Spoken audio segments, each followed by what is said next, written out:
Hello, bonjour, bonsoir, bon après-midi, ça dépend duquel tu me regardes. Ici, c'est votre leader Modestine Favor, Ninja Farmer Cameroun. Je suis là ce soir pour vous partager quelques idées, comment tu peux grandir dans ton business ou bien dans ton affaire. Si tu es un entrepreneur, tu as des difficultés avec tes affaires, voilà les meilleurs endroits pour toi. Là où j'ai partagé toutes les idées, comment tu peux faire pour encadrer ton business, ton petit business là, pour grandir. Si tu n'es pas encore abonné à ma page, il faut faire l'effort de vous abonner. Comme ça, vous serez notifié chaque fois qu'il y a une nouvelle vidéo. Aujourd'hui, j'ai fait 10 différents points pour partager avec vous comment tu peux faire avec ton petit business là pour avoir une revenu, pour augmenter tes gains. La première chose que j'ai programmée ici, c'est à vous d'être organisé. Oui, organisé. Beaucoup de gens se disent qu'ils sont les entrepreneurs.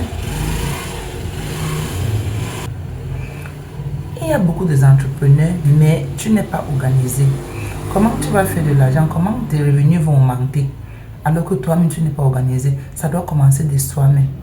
Tu dois fixer tes heures de travail.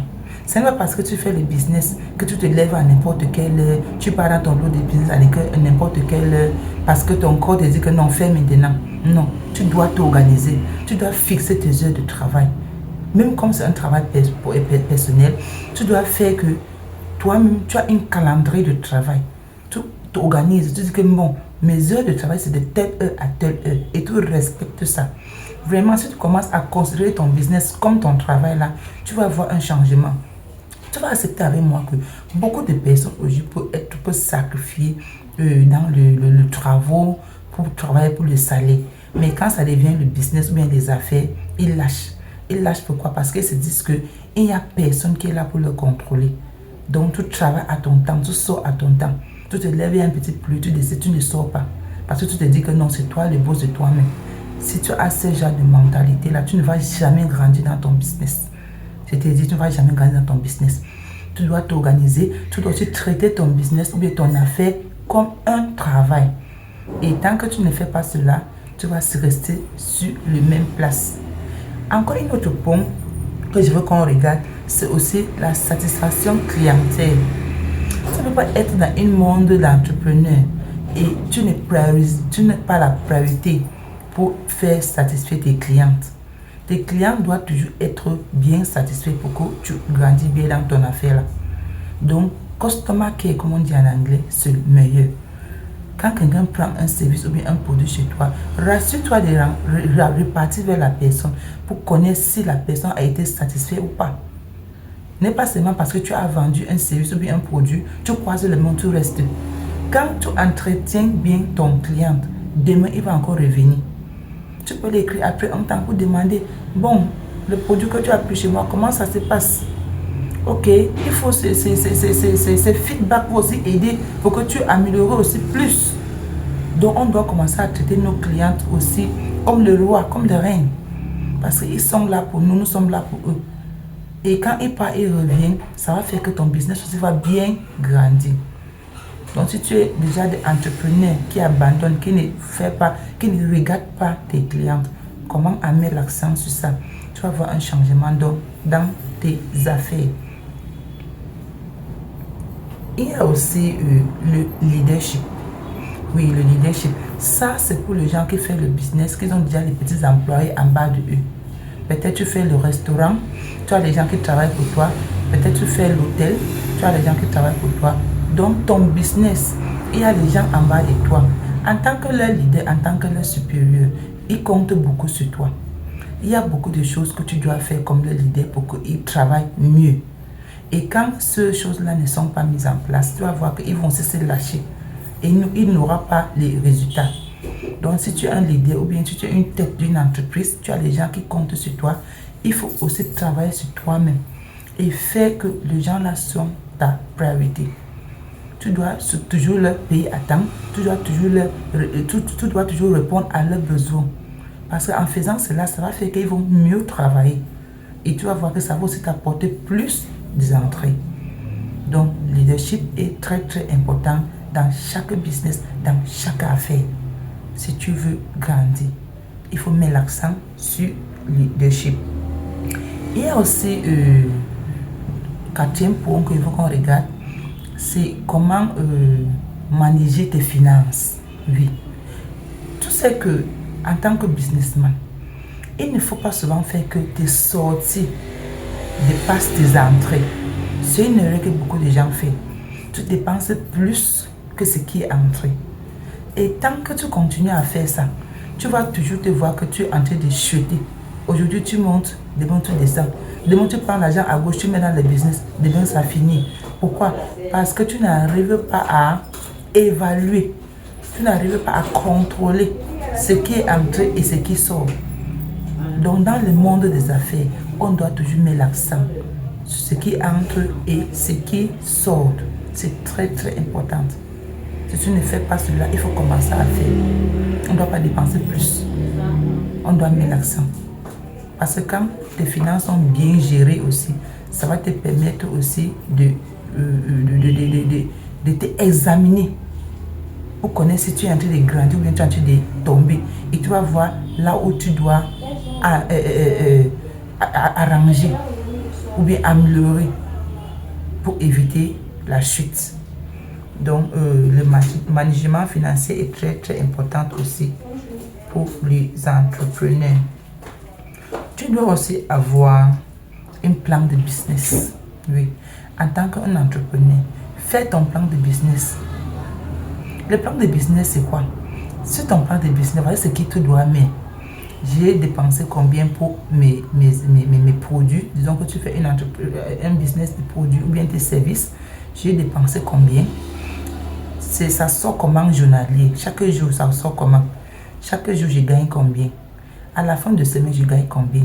Quand tu notes tout ça, c'est un plan de business. Tu vas voir que à la fin du mois, si tu as dépensé 100 000, c'est combien qui est entré? Si c'est 80 000, tu sais que tu es à la perte. Si c'est 200 000, tu sais que tu es en train de gagner. Donc, tu vas voir que le plan que tu as fait là, le petit plan que tu as fait pour classer comment tes dépenses, comment tes entrées, comment tout cela, ça va te guider maintenant. Donc, s'il y a un risque dans ton business, tu vas vite identifier. Parce que tu as un plan qui te guide. Tu as un plan que tu regardes de temps en temps, qui est là pour te guider. Donc, on doit mettre l'accent sur ça. Si tu n'as pas un plan de business, sors un petit plan de ton business. Parce que c'est la seule chose qui va te permettre de contrôler tes finances, de contrôler tes affaires. À part cela, il y a aussi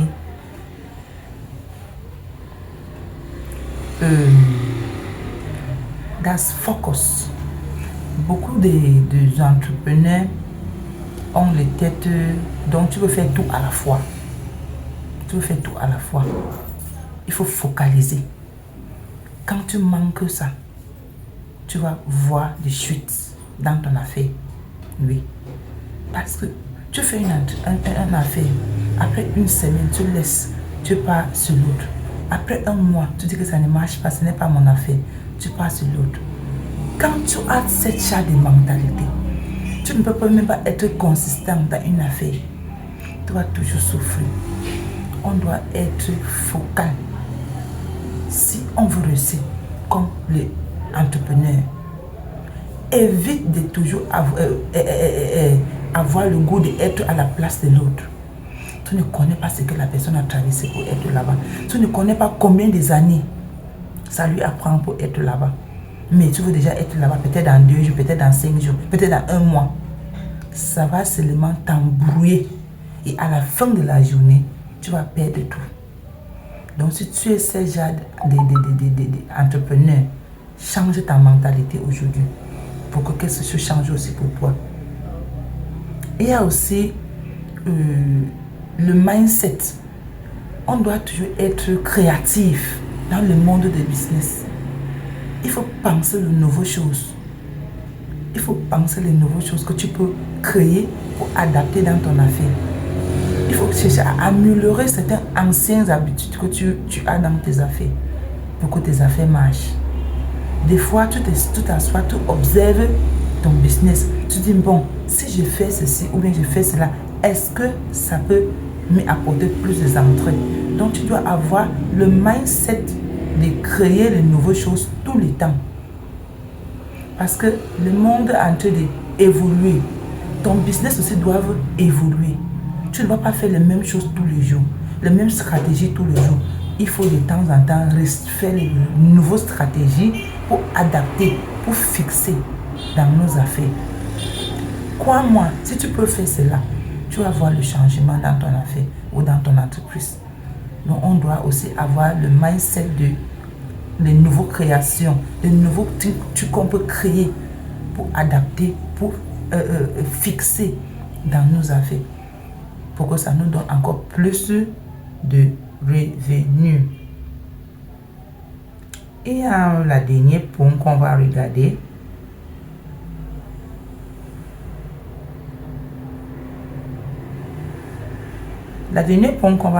c'est d'avoir une équipe puissante, une équipe forte. Ça, c'est pour les gens, comme j'avais d'abord dit, les gens qui ont des groupes en bas de eux. Un peu comme tu es un leader, tu as les gens qui comptent sur toi. Tu dois bâtir une équipe forte.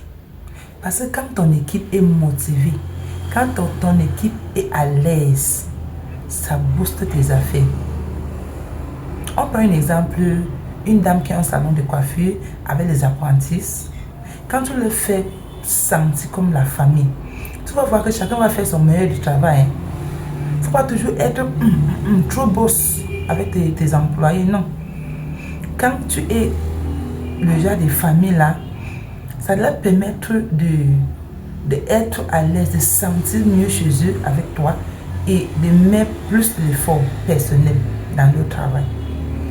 Donc tu dois avoir une team, une équipe solide derrière toi pour booster tes affaires, pour mieux travailler, pour que tu aies plus d'entrées. Donc si ce point était important, si l'une de ces points était importante pour vous, pourquoi ne pas abonner à cette chaîne? Pourquoi ne pas aimer? Pourquoi ne pas laisser un commentaire? Merci et à la prochaine.